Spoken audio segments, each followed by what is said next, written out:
Hello everyone, in today's video we're going to see how you can transfer money from Phantom Wallet to Coinbase. So it's a pretty simple process. What you're going to have to do is first of all you'll open Phantom Wallet, and as you can see this is your home screen. From here you'll go on send.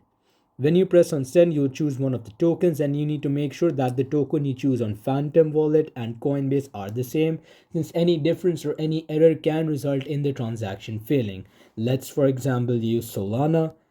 When you press Solana, here you'll see the option of to username or address at the top. Now, what this means is that you need your Coinbase address. What that basically means is that you'll have to go to your Coinbase application, and on your home page, you'll see a receive option where you will see a QR code and you will see some text that you can copy.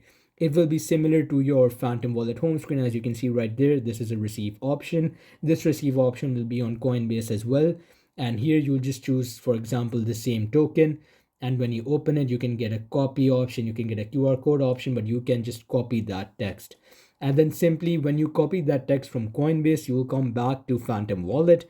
When you're back to Phantom Wallet, you'll just come back to send Solana, and here you'll paste the username or address. After you paste the address, you'll just go on next. You'll add the total amount that you're sending, and then you'll just confirm the process. It's just as simple as that. Thanks for watching and subscribe for more.